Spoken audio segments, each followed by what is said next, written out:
ஆன்மீகம் முத்தமிழில் அண்டமும் பிண்டமும் வேற்றுமையில் ஒற்றுமை. ஆன்மீக பூஜை வழிபாட்டு முறைகள் ஒவ்வொன்றும் அந்தந்த பகுதியை சார்ந்த தட்பவெப்ப நிலைக்கு ஏற்ப வழிபாடுகளை வரையறுக்கப்பட்டு கணிக்கப்பட்டுள்ளது. அவ்வாறு வழிபாடு முறை பூமியில் வாழும் ஆண் பெண் அர்த்தநாதீஸ்வரர்களுக்கு வாழ்வாதாரத்திற்கு பிணி நேரும் பொழுது அதை சமச்சீர் செய்வதற்காகவே பூஜை வழிபாடுகள். எவ்வாறு என்பதில் புராணத்தில் அவதார திருவிழா, கிருஷ்ண ஜெயந்தி, ராமர் நவமி, கார்த்திகை விரதம் புராணத்தில். இதே அடிப்படையில் முடியாட்சியில் சேர, சோழ, பாண்டிய, சாணக்கிய, பல்லவர்கள் பிறப்பை தோற்றம் பதிவு என்று முடியாட்சியிலும், இதே குடியாட்சியில் பிறந்த நாள் விழா புராணத்தில் சூரனை வதம் செய்கிறது, அசுரனை வதம் செய்கிறது, ஆட்கொள்ளும் விழாவாக புராணத்தில் எழுதப்படுகிறது. இது முடியாட்சியில் யுத்தம் தோன்றியது, போர்க்களம் தோன்றியது, யுத்தம் முடிவுற்றது, போர்க்களம் முடிவுற்றது என்ற பெயர் மாற்றம். இது முடியாட்சியில். குடியாட்சியில் குற்றம் பரிசீலிக்கப்பட்டது, குற்றம் தண்டனை பரிசீலிக்கப்பட்டது, குற்றம் தண்டனை நிவர்த்தியானது. புராணத்தில் உள்ளது தான் முடியாட்சியில் உள்ளது தான் குடியாட்சியில். பேர் மட்டும்தான் மாறுதே ஒழிய ஆன்மீக ஆளுமை தான் முடியாட்சியிலும் குடியாட்சியிலும். மேலும் ஆண் பெண் அர்த்தநாதீஸ்வரர்கள் பூமியில் வாழ்கிறோம். சந்திரனில் கிடையாது, சூரியனில் கிடையாது, செவ்வாயில் கிடையாது, வியாழன் கிரகனில் கிடையாது. ஆனால் அந்த கிரகத்தோட தட்பவெப்ப நிலை 60 பாகை, 60 நாழிகை, 60 சுற்றளவு என்ற அடிப்படையில் பூமியில் எந்த அளவு படுதோ அதற்கேற்றவாறு 16 வகை வளர்பிறை, தேய்பிறை என்ற சந்திர கதிர்வீச்சு அடிப்படையில் பிறப்பும் போதும் இறப்பும் போதும் கணக்கிடப்படுகிறது. பஞ்சபூத காரணிகள் அடிப்படையில் நீர், நிலம், காற்று, ஆகாயம், நெருப்பு என்ற பஞ்சபூத காரணிகள் அடிப்படையில். இந்த அடிப்படையில்தான் நிலம் சார்ந்து 3 தினம், நீர் சார்ந்து 3 தினம், வாயு சார்ந்து 3 தினம், நெருப்பு சார்ந்து 3 தினம், விண் சார்ந்து 3 தினம், 5 3 15.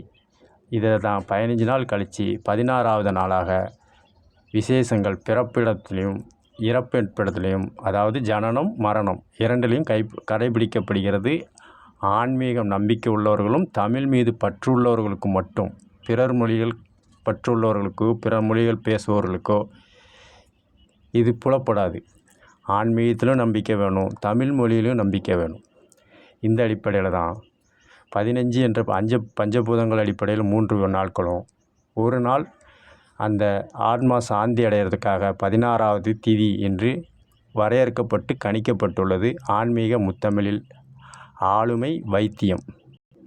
காரணம், நம் முன்னோர்கள் செய்த தர்ப்பணம்தான் முடியாட்சியில் திதியாகவும், குடியாட்சியில் நினைவு தினம், பிறப்பு தினம் என்று நிகழ்ச்சியாக கடைபிடிக்கப்படுகிறது.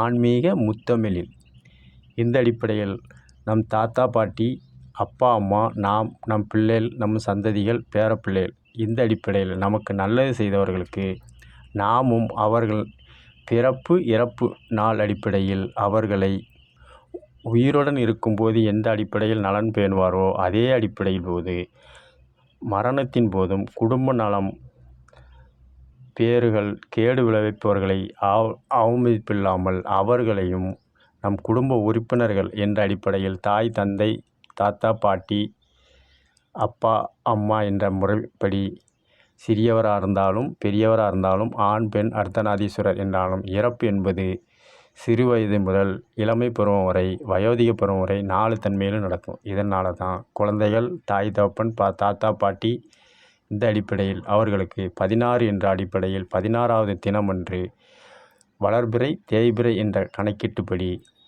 16 என்று கணக்கிடப்படுகிறது. இதை தான் செத்தும் 16 பெத்தும் 16 என்று இயற்தமிழில் சொல்லுவாங்க.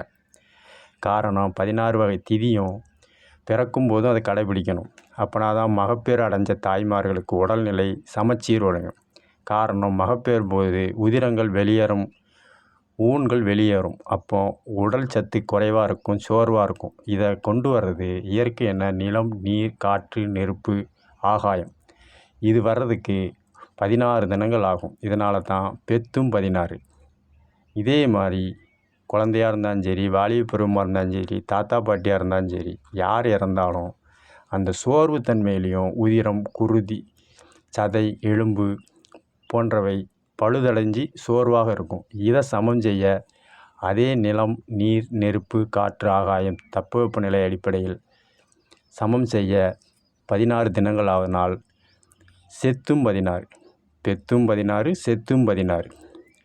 இயற்தமிழில் பிறப்பு இறப்புக்கு மத்தியில் வாழும்போது ஆண் பெண் அர்த்தநாதீஸ்வரர், வசதியானவர் வசதி இல்லாதவர், உயர்ந்தவர் தாழ்ந்தவர், தொழில் செய்தவர் தொழில் செய்யாதவர், மாற்றுத்திறனாளிகள் இன்று எவராக இருந்தாலும் இந்த 16 வகையான திதிகள் வளர்பிறை தேய்பிறை அடிப்படையில் பூமியில் கதிர்வீச்சு எப்படிப்படுதோ அதை உள்வாங்கி அதை வெளியேற்றணும். இதைத்தான் உள்ளே வாங்கி அந்த பிணியை வெளியேற்றுறதுக்கு தான் 16ம் பெற்று அந்த தட்பவெப்பநிலை பூமியில் எந்த அளவில் 16 அடிப்படையில் படுதோ அதை உள் வாங்கி தான் ஆகணும். அது ஆணாக இருந்தாலும் சரி, பெண்ணாக இருந்தாலும் சரி, அர்த்தநாதீஸ்வராக இருந்தாலும் சரி, குழந்தைகளாக இருந்தாலும் சரி, சிறியவராக இருந்தாலும் சரி, பெரியவராக இருந்தாலும் சரி, சாலையோரம் இருப்பவராக சரி, குடிசையில் இருப்பவராக சரி, கோபுரத்தில் இருப்பவராக சரி, மன்னராக இருந்தாலும் சரி, பிரதமராக இருந்தாலும் சரி, முதல்வராக இருந்தாலும் சரி, வயோதிகராக இருந்தாலும் சரி, சிசுவாக இருந்தாலும் சரி, இயற்கை அடிப்படையில் இதைத்தான் பகுத்தறிவுங்கிறது. எல்லா உயிரினங்களுக்கும் 16 அடிப்படையில் அந்த சந்திரனின் 16 திதி கணக்கிடப்பட்டு பிரதமை, துதிவை, திரிதியை, சதுர்த்தி, பஞ்சமி, சஷ்டமி, சஷ்டி, சப்தமி, அஷ்டமி, நவமி, தசமி, ஏகாதசி, துவாதசி, திரையோதசி, சதுர்தசி, பௌர்ணமி, அமாவாசை இந்த 16 திதிகள் மூலம் உடலில் ஊடுருவி பிணிகளை ஏற்படும். இதை வெளியேற்றுறதுக்கும் உணவே மருந்து என்ற அடிப்படையில் உண்டதை வெளியேற்றணும். இந்த அடிப்படையில் தான் 16ம் பெற்று பெருவாழ்வுனா பெருன வெளியேற்றுறது. குழந்தை பெற்றவர்களை மகப்பேரும்பாங்க. சிசுக்களை வெளியேற்றுறது பேரும்பாங்க.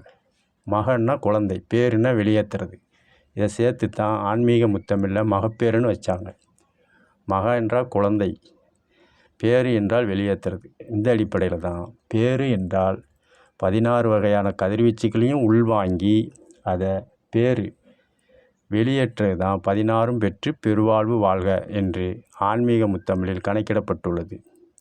அண்டம் வேறு பிண்டம் வேறு என்றாலும் வேற்றுமையில் ஒற்றுமை. காரணம், நாம் வாழ்கிறது பூமியில் வாழ்கிறதுக்கு என்னவோ அதைத்தான் நம் முன்னோர்கள், ஆன்மீகவாதிகள் முன்னோர்கள், தாத்தா பாட்டி அப்பா அம்மா சொல்லி கொடுத்தாங்க. நம்ம தாத்தா பாட்டி சொல்லி கொடுத்ததை நாம் கடைப்பிடிக்கணும். பிற தேசத்தில் இருந்து உள்ளவங்க அவங்களுள்ள தட்பவெப்பநிலை மாறும், அவங்க வழிபாட்டு முறையில் அதை கடைப்பிடிக்கணும்.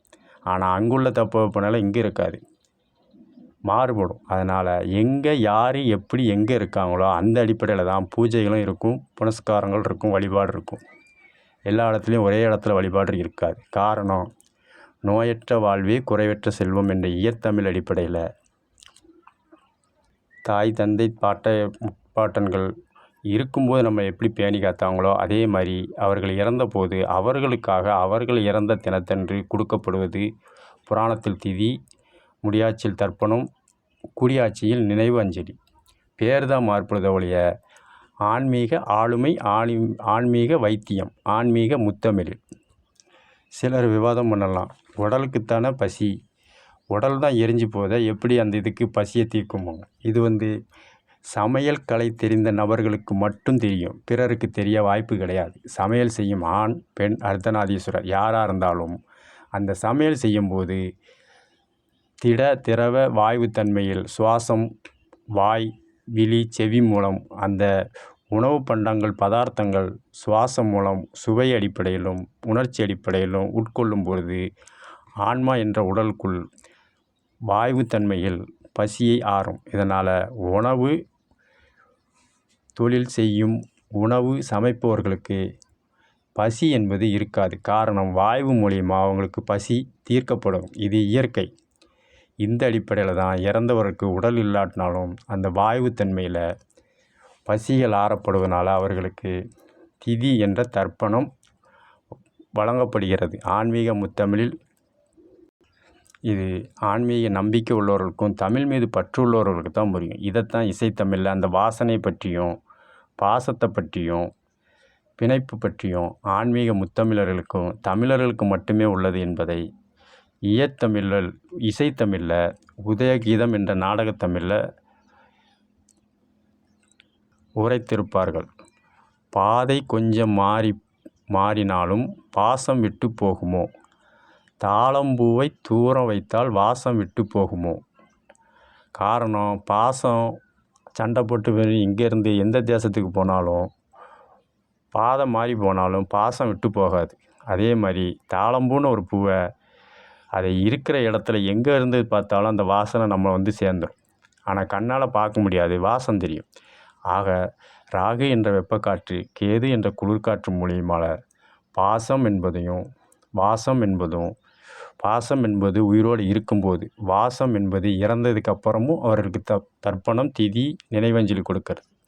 இதைத்தான் பாதை கொஞ்சம் மாறினாலும் பாசம் விட்டு போகுமோ, தாழம்பூவை தூரம் வைத்தால் வாசம் விட்டு போகுமோ, தேனே தென்பாண்டி மானே என்று உதயகீதம் என்ற நாடகத்தமிழில் இசைத்தமிழில் ஆன்மீக முத்தமிழ்.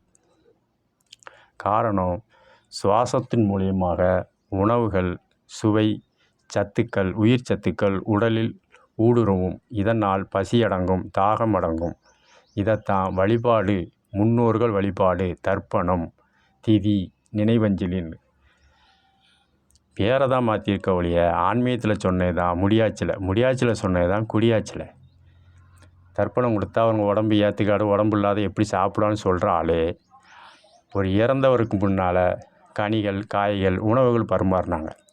ஆன்மீகவாதி செய்கிறது மூடநம்பிக்கைன்னு சொல்லிட்டு இதே பகுத்தறிவாளர்கள் உருவப்படத்துக்கு முன்னால் வைக்கும்போது அப்போ அவங்களுக்கு ஏற்றுக்கொள்ளக்கூடிய சுவாசம் ஆன்மீகவாதிக்கு ஏற்றுக்கொள்ள தானே செய்யும்.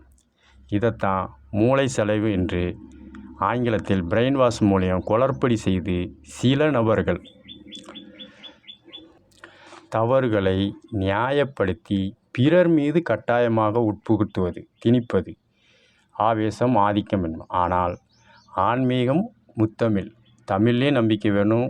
ஆன்மீகத்தில் நம்பிக்கை உள்ளவங்க தவறு என்று தெரிந்தும் தவறுகளை திருத்திக் கொள்வது அனுபவம் என்ற அடிப்படையில் ஆன்மீக முத்தமிழ். சொன்னால் புரியாது, சொல்லத்தான் புரியும். காரணம், அறநெறிப்படி பூமியில் வாழ்வதற்கு என்ன கோட்பாடுகள் உள்ளதோ அந்த கோட்பாடுபடி வாழ்ந்தால்தான் தர்மம். அதை மீறி தெய்வமே நடந்தாலும் அதற்குரிய தண்டனை உண்டு என்பதற்கான் ஆன்மீக முத்தமிழ். வழிபாட்டு ஆளுமை, வைத்தியம். புராணத்தில் குருவாயூரில் ஒரு பக்தர் குருவாயூருக்கு 2 வாழைப்பழத்தை வச்சு சாமி கும்பிட்டுருக்காரு கண்ணை மூடி. அப்போ பசியால் இருந்த ஒரு சிறுவன் வந்து அந்த பக்தர்கிட்ட எனக்கு பசிக்குது, ஒரு பழம் எடுத்துக்கிறேன்னு கேட்க அவர் மெய் மறந்து கண்ணை மூடி சாமியை கும்பிட்டுருக்கார். அந்த சமயம் பார்த்து அந்த சிறுவன் பசியை அடக்கி கொள்ள முடியாத சூழ்நிலையில் 2 பழத்தில் ஒரு பழத்தை மூலவர்கிட்ட தூக்கி போட்டான், குருவாயூருங்கிற சுவாமிக்கிட்ட. இன்னொரு பழத்தை தான் எடுத்து தின்னுட்டார். அப்போ கண்வெளிச்சி பக்தர் பார்க்கும்போது தவறு நடந்து விட்டதுன்னு அந்த பையனை அடிக்கார். அப்போ அந்த பையன் சொல்கிறான், 2 பழத்தையும் நான் திங்கலை, ஒரு பழத்தை சாமிகிட்ட கொடுத்து ஒரு பழத்தை தான் சாப்பிட்டேன், சாமி சாப்பிட்டதுக்கப்புறம் தான் நான் சாப்பிட்டேன், இதெல்லாம் நான் நம்ப முடியாது அப்படின்னு விவாதம் பண்ணுவார். பகுத்தறிவாளர் என்ற அடிப்படையில் பக்தர். அதற்கு என்ன தண்டனை கொடுத்தாலும் ஏற்றுக்கிறேன்னு அந்த சிறுவன் ஆமோதிக்கும்போது சாமியை 3 முறை வலம் வா, அதான் உனக்கு தண்டனை அப்படின்னு பருவத்தின் அடிப்படையில் சொல்லுவார் அந்த ஆன்மீக பக்தர். அந்த அடிப்படையிலே 3 முறை வலம் வரும்போது ஒரு முறை அந்த சிறுவன் வலம் வருவான், மறுமுறை வளரும்போது குருவாயூரப்பனே வளர்ந்து வர்ற மாதிரி கண்ணுக்கு தெரியும். அப்போ அந்த சிறுவனை கூப்பிட்டு அந்த பக்தர் கேட்பார், நீங்கள் சொன்ன மாதிரி தான் வளம் வந்தேன்னு கேட்டால் அப்போ ஒரு அசீரர் ஒலி கேட்கும். பசி என்பது எல்லாத்துக்கும் பொதுவானது. பிற உயிர்கள் உண்டாதான் நான் உண்டதுக்கு அர்த்தம். ஆனால் பிற உயிர்களுக்கே நீ கொடுக்காம எனக்கு மட்டும் கொடுத்தா அறநெறிய வகுத்த நானே தண்டனைக்கு உரியவனாக ஆகிவிடுவேன். உன்னோட கோட்பாடு என்னது, சாமி நேரடியாக வந்து திங்கணும்னு. தெய்வம் மனித ரூபாய் என்ற ஒரு பொருள் இருக்குது. அப்போது மனுஷருக்கு, அதாவது வறுமையின் காரணமாக இருப்பவர்கள் கொடுக்கக்கூடாது, இல்லாதவங்களுக்கு கொடுக்கணும். அதுதான் முக்கியம்.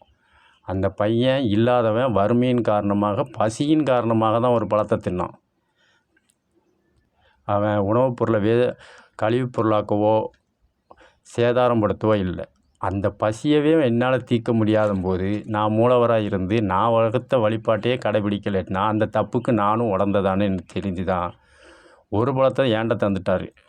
அதனால் அந்த பழம் தின்ன எனக்கும் தண்டனை உண்டுல்ல. இதனால தான் ஒரு பலம் வரும்போது சிறுவனாகவும் மறுமுறை வலம் வரும்போது குருவாயூர் என்ற நானும் வலம் வந்தேன். காரணம் அறநெறி அடிப்படையில் தான் ஆளுமை வைத்தியம் இருக்க வேண்டும். அதை மீறி என் பக்தனே தவறு செய்தாலும் அதற்கு பொறுப்பு நான் தான்.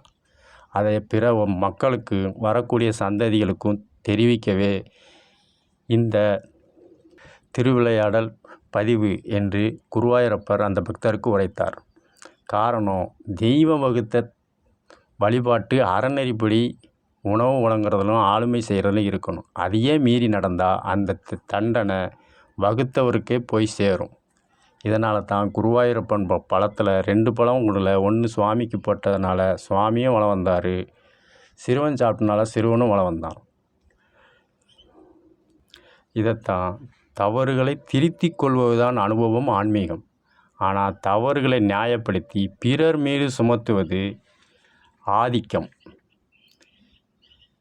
ஆன்மீக முத்தமிழ். சொன்னால் புரியாது, சொல்லத்தான் புரியும்.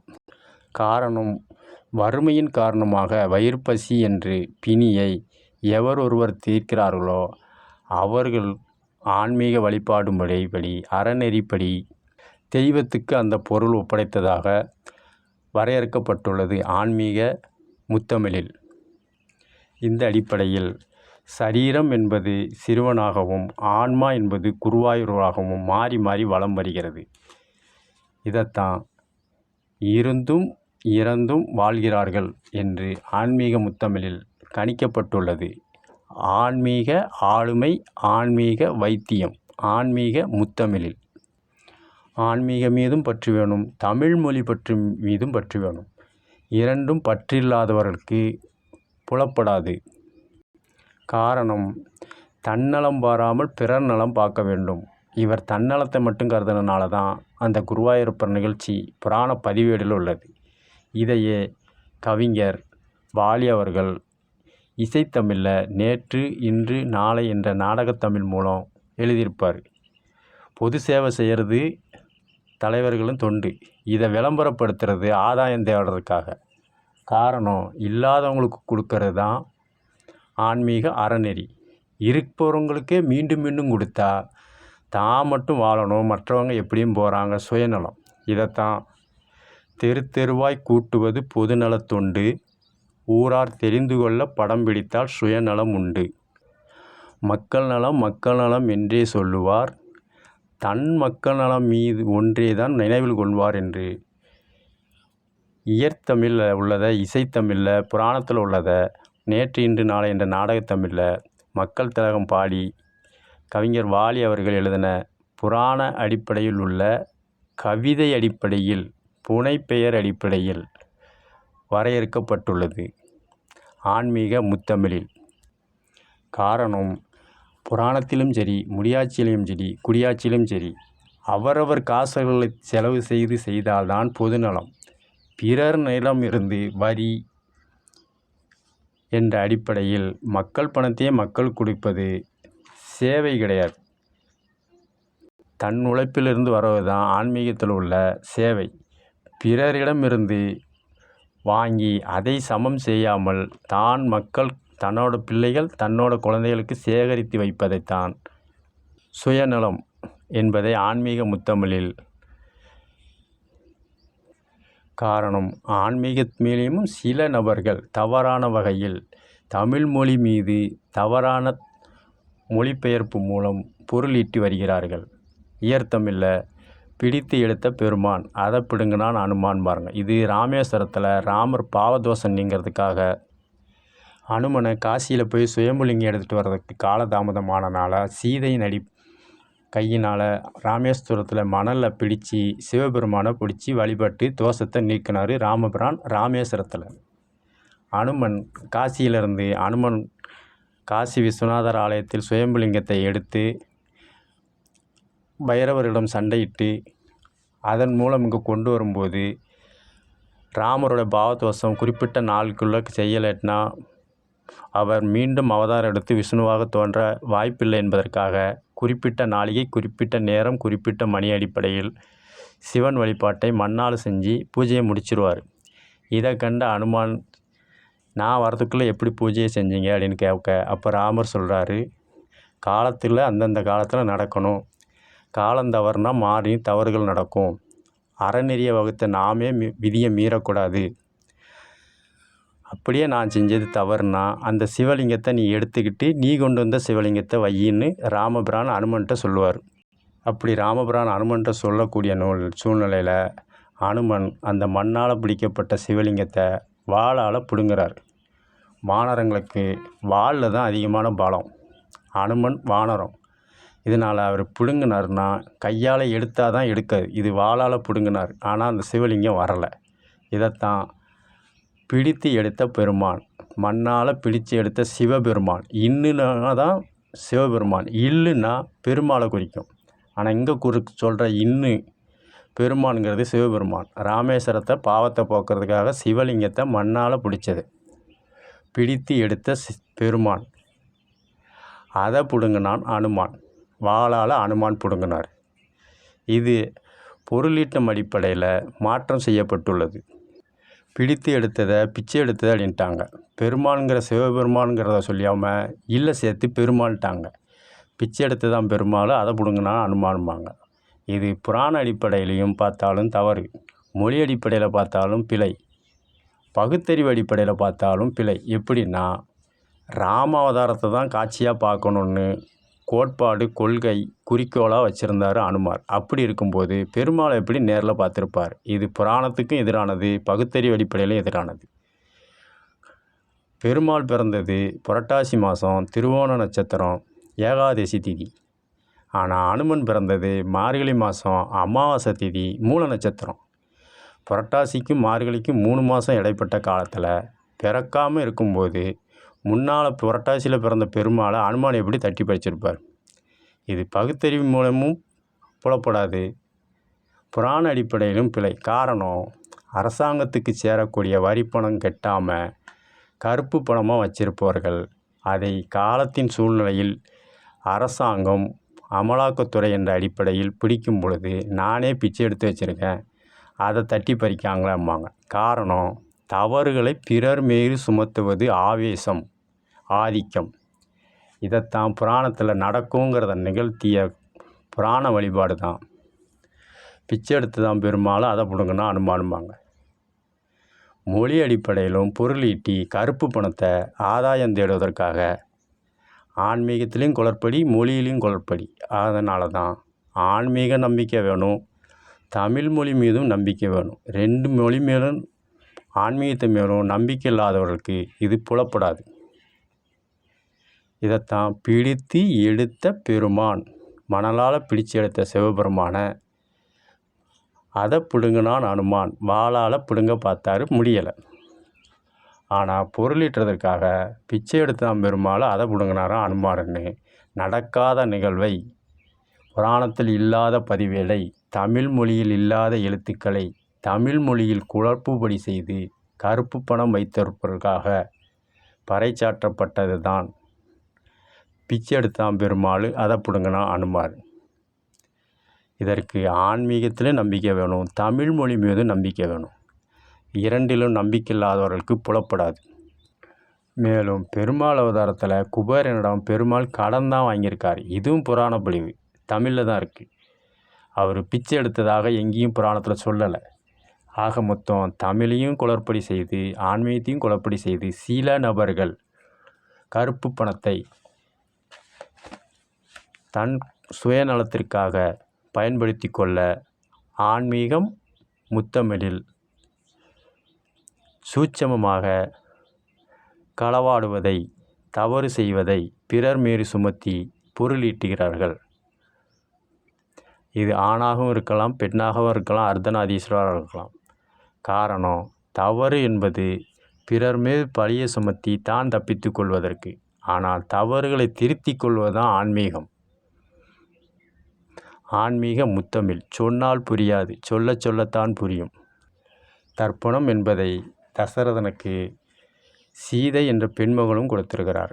ஆக எந்த தொழிலாக இருந்தாலும் சரி, ஆண் பெண் அர்த்தநாரீஸ்வரர் என்ற பாகுபாடு இல்லாமல் சமமாக செய்யலாம் என்பதை புராணத்திலே உள்ளது. இதை குளறுபடி செய்துதான் மொழி அடிப்படையிலும் ஆன்மீக அடிப்படையிலும் பொருளீட்டு வருகிறார்கள் சில நபர்கள். காரணம், இறந்த மூதாதையருக்கு ஆண்மகனும் கொடுக்கலாம், பெண்மகளும் கொடுக்கலாம், அர்த்தநாதீஸ்வரரும் கொடுக்கலாம் என்பதைத்தான் சீதை தசரதற்கு கொடுத்த காசியில் உள்ள புராண பதிவேடு. இந்த புராண அடிப்படையில் பிறருக்கு தெரியணுங்கிறதுக்காகத்தான் சீதை தசரதனுக்கு திதி கொடுத்ததை ராமர்கிட்ட சொல்லும்போது ராமலட்சுமணர் ஒத்துக்கொள்ளலை. அதற்கு சாட்சியாக இருக்கிறாங்க வேதியர்கள், கோமாதா, துளசி, யமுனை நதிக்கரி, அரச ஆலமரம் என்று சொன்னார். அதற்கு முதலில் ராமபிரான் வேதியர்கிட்ட போய் கேட்கும்போது, அது எனக்கு தெரியாது, சீதை தர்ப்பணம் கொடுத்து எனக்கு தெரியாது, பார்க்கல, கொடுக்கல அப்படின்றாங்க. அதனால் சீதை, நீங்கள் காசியில் என்னத்தை தான் பொருளீட்டினாலும் உங்கள் கைக்கு கடைசி வரை கிடைக்காது என்ற சாப விமோச்சனம் கொடுத்தாங்க. அடுத்தது கோமாதாட்ட போய் கேட்கும்போதும் அதுவும் எனக்கு தெரியாது, பார்க்கலன்ட்டு. அப்போ நீயும் போய் சொல்கிற, அதனால் அம்மாங்கிற வார்த்தையை தவிர நீ எங்கேயும் வார்த்தையும் பேசக்கூடாது. அதே மாதிரி காசியில் யார் வந்தாலும் கால்நடைகள் யாரையும் முட்டாது, உதைக்காது, பக்கத்தில் இருந்தாலும் சரி என்ற சாபத்தை சீதை கொடுத்தான். அதனால் காசியில் உள்ள கால்நடைகள் யாரையும் முட்டாது, உதைக்காது, அம்மாங்கிற வார்த்தை தவிர வேறு சொல்லக்கூடாதுன்னு உச்சரித்தனால இன்னும் நிகழ்கிறது. மூணாவதாக துளசிகிட்ட போய் சீதை சொல்கிறா, தசரத மாமன்னருக்கு ராமருக்கு பதிலாக அவருடைய மனைவி என்ற அடிப்படையில் அந்த நாளிகை தவறக்கூடாது என்பதற்காகவும் நான் திதி கொடுத்ததை நீ பார்த்தேலான்னு துளசிகிட்ட சீதை கேட்குறா ராமன் முன்னிலையில். அப்போ துளசியை நான் பார்க்கலன்றது. அப்போ நீ எவ்வளவுதான் புனிதமான தாவரமாக இருந்தாலும் சரி, ஆனால் நரகள், அதாவது மலம் உள்ள இடங்களில் தான் நீ விளையணும் அப்படிங்கிற சாபம் விட்டுருவாங்க. நாலாவதாக யமுனை நதிக்கரையில் போய் கேட்குற சீதை. யமுனை நதியும் தெரியாதுன்றனால, அதனால் நீ என்னதான் தண்ணியாக இருந்தாலும் நிலத்துக்கு கீழே தான் நீ போகணும், மேலே வராத அப்படின்னு சாபம் விட்டாங்க. அதனால தான் யமுனை நதி மணலுக்கு கீழே தான் ஓடுறதாக இன்னும் பதிவேடு இருக்குது. இறுதியாக ஆலமரத்திட்ட போய் சீதை கேட்கா. அப்போ ராமலட்சுமணன்கிட்ட ஆலமரம் சொல்லுது, ஆமாம், தசரத மாமன்னருக்கு சீதை பெண் என்ற அடிப்படையிலும் மருமகள் என்ற அடிப்படையிலும் ராமனின் துணைவி என்ற அடிப்படையிலும் அறநெறிப்படியில் தர்ப்பணம், திதி, நினைவு அஞ்சலி நீரில் வழங்கப்பட்டது என்பத உண்மையை புராண அடிப்படையில் சொல்ல, அதற்கு நீ ஆள் போல் தலைத்து அருகு போல் வேரூன்றி உன் சந்ததிகள் வளரட்டும் என்று மனதார வாழ்த்தி அருளினாள். இந்த அடிப்படையில் தான் பெண்ணும் தர்ப்பணம் கொடுக்கலாம், ஆணும் தர்ப்பணம் கொடுக்கலாம், அர்த்தநாதீஸ்வரன் தர்ப்பணம் கொடுக்கலாம் புராணத்திலே உள்ளது. ஆனால் இதையும் குழப்படி செஞ்சு ஆண் தான் கொடுக்கணும், பெண் கொடுக்கக்கூடாதுன்னு தமிழ் மொழியிலும் குழப்படி செய்து ஆன்மீகத்திலும் குழப்படி செய்து உள்ளனர் சில நபர்கள். ஆன்மீக முத்தமிழ், தமிழும் தெரிஞ்சிருக்கணும், ஆன்மீகமும் புரிஞ்சு விரும்பி இருக்கணும். ரெண்டும் விரும்பாதவர்களுக்கு புலப்படாது.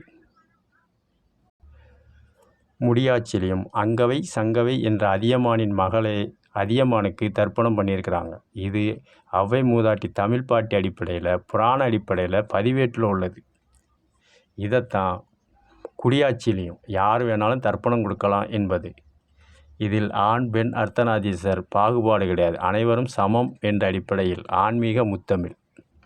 புராணத்திலும் சரி, முடியாச்சிலையும் சரி, குடியாச்சிலையும் சரி, தர்ப்பணம் கொடுக்க பொருள் இல்லை என்றாலும் ஆலமரத்து மீது அது சிறிய பெரிய மத்திய அடிப்படையில் உள்ளவர்களுக்கு 1 முறை 3 முறை நீர் எடுத்து விட்டாலே தர்ப்பணம் செய்ததற்கு ஒப்பாகும். அதேபோல் ஊர்வன எறும்புக்கு சிறிய அளவு உதிரி உணவுகளை சிதறிவிட்டாலே தர்ப்பணம் செய்தவருக்கு ஒப்பாகும். நீர்நிலை உயிரினமான மீன்களுக்கு பொறி, அவல் போன்றவை இட்டு பசியாறுவதனால் தர்ப்பணத்துக்கு ஒப்பாகும். வீடு தேடி வரும் பட்சி இனமான காகத்திற்கு 1 பிடி உணவு வைத்தாலும் தர்ப்பணம் செய்ததற்கு ஒப்பாகும். அல்லும் பகலும் நம்மையே சுற்றி நம்மையே காவல் காக்கும் பைரவர் என்ற நாய்க்கு 1 பிடி சாதம் வைத்தாலே தர்ப்பணத்திற்கு ஒப்பாகும். ஆக ஆலமரம், ஊர்வன, நீர்நிலை உயிரினம், வீடு தேடி வரும் காகம், பட்சி, கால்நடையான பைரவர் இந்த 5க்கும் பொருளாதாரம் இல்லாதவர்களுக்கு முடிந்த அளவு கொடுத்தாலும் அந்தந்த மூதாதையருக்கு, தாய் தகப்பனுக்கு, தாத்தா பாட்டிக்கு தர்ப்பணம் கொடுத்ததற்கு ஏற்றுக்கொள்வதாக வரையறுக்கப்பட்டுள்ளது ஆன்மீக முத்தமிழில். புராணம். ஆடித்திங்கள் ராவணன் பரமனின் அடியில் வீழ்ந்தான். புரட்டாசி மாதம் இரணியன் விஷ்ணு பாதத்தில் வீழ்ந்தான். மார்கழி மாதம் மகாபாரதம் 18 நாள் நடந்தது.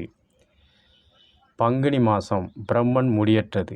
இதனால் இந்த ஆடி, புரட்டாசி, மார்கழி, பங்குனி இந்த 4 மாதமும் சுப நிகழ்ச்சியாக இல்லாமல் அபசுப நிகழ்ச்சியாக கருதப்பட்டு நம் முன்னோர்களை நினைத்து சில சுப காரியங்களை தள்ளி போட வைத்திருக்கிறார்கள். காரணம், பல உயிர்கள் வாழ சில உயிர்களை வதம் செய்யும்போது நம் முன்னோர்கள் சில கோட்பாடுகளை மீறாமல் அறநெறிப்படியில் வாழ்ந்தார்கள் என்பதை எடுத்து காட்டவே ஆடி மாதம் ராவணன் என்பவன் இறந்ததாக கருதப்படுவதால் ஆடி மாதம் எந்த நிகழ்ச்சியும் கிடையாது. புரட்டாசி மாதம் இரணியன் வராக அவதாரத்து மூலம் வதம் செய்யப்பட்டது. ராமன் அவதாரத்தில் ஆடியில், புரட்டாசியில் இரணியன், வராக அவதாரத்தில் மார்கழி மாதம் கண்ணன் அவதாரத்தில் மகாபாரதம் நடந்தது. நம் முன்னோர்கள் நமக்காக பல உயிர்களை இழந்து சில உயிர்களை இழந்து பல உயிர்களை காப்பாற்றினார்கள். அந்த சில உயிர்களுக்காக, கடமைக்காக விரதம், மௌனம், தர்ப்பணம், திதி என்று கடைபிடிப்பதனால மார்கழி மாதமும் சுப நிகழ்ச்சி நீக்கப்பட்டுள்ளது. பங்குனி மாதம் சிவபெருமான் பார்வதி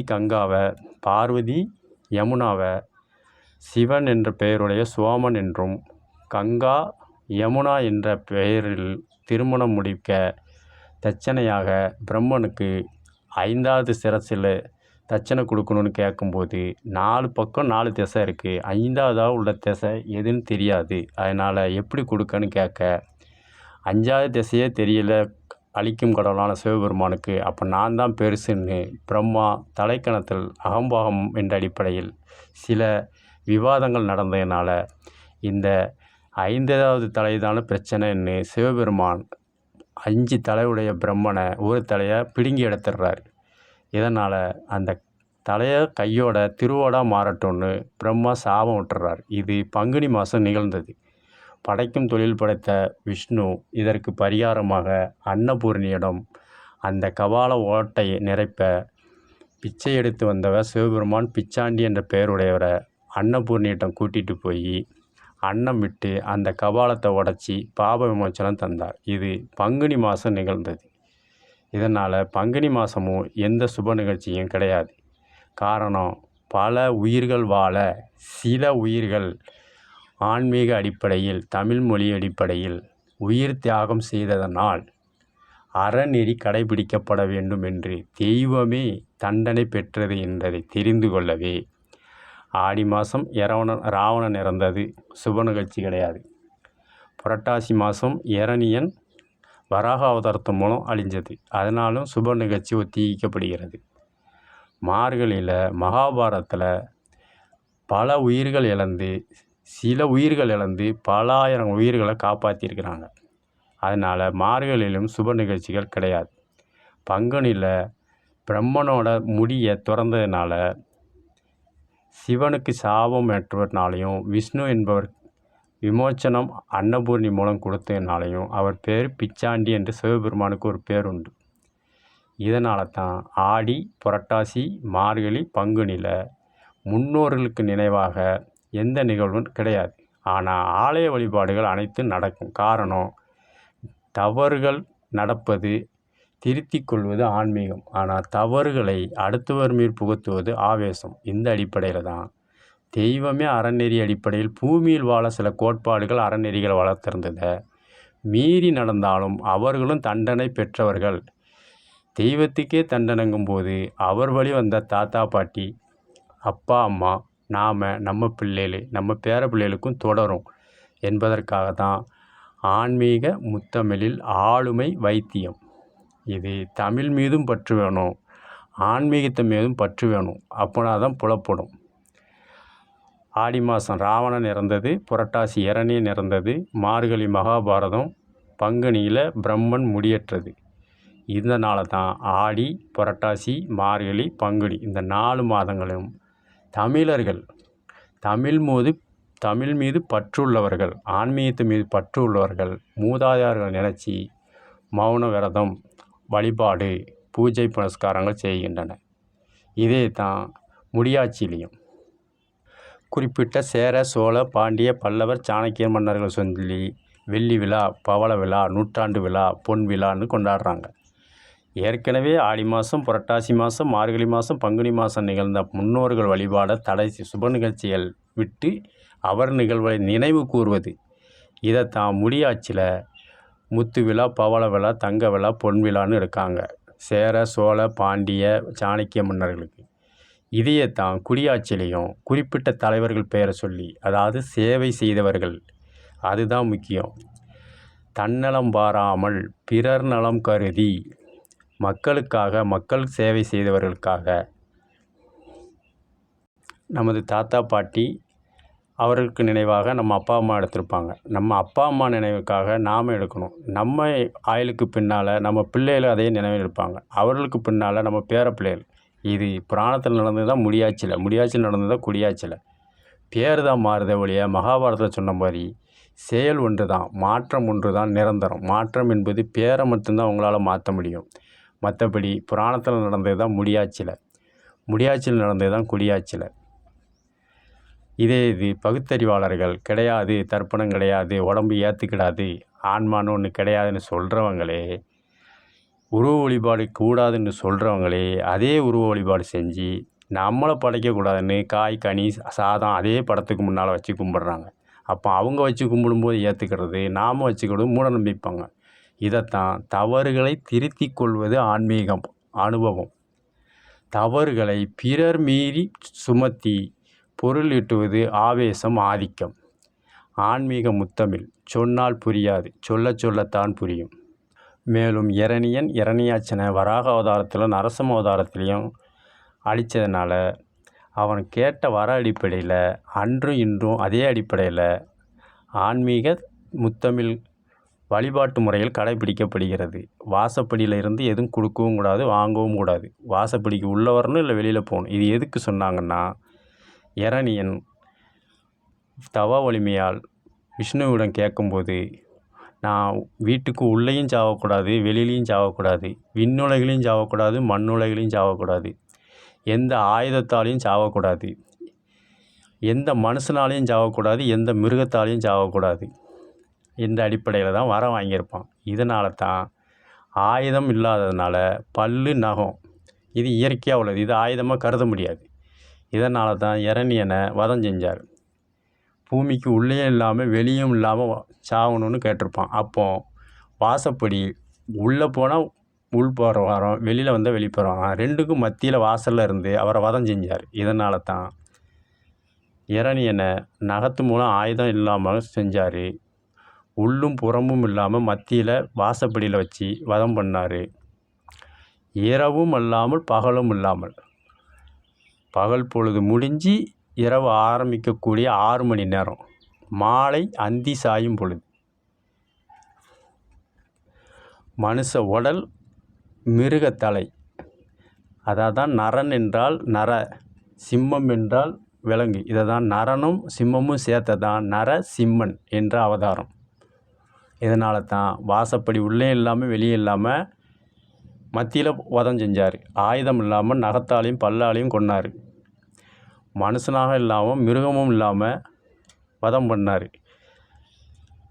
உள்ளவும் இல்லாமல் வெளியும் இல்லாமல் மத்தியில் செஞ்சார். இதனால தான் வாசப்படி மத்தியில் இருந்து எந்த நல்ல காரியங்களும் தீய காரியங்களும் செய்யக்கூடாதுன்னு அந்த முன்னோர்கள் வழிபாடு முறையில் கடைபிடிக்கப்படுகிறது. மேலும் 6 மணிக்கு அந்த வதம் செஞ்சனால அந்தி பொழுது விளக்கேற்றும் பொழுதோ சுப நிகழ்ச்சி நடக்கும் பொழுதோ 6 மணி நேரம், 6 மணி என்ற அந்தி சாய் நேரம் ஆன்மீகம் நம்பிக்கை உள்ளவர்கள், தமிழ் மொழி நம்பிக்கை உள்ளவர்கள் இன்றும் அன்றும் என்றும் நடையில் தண்ணியை தொளிப்பாங்க.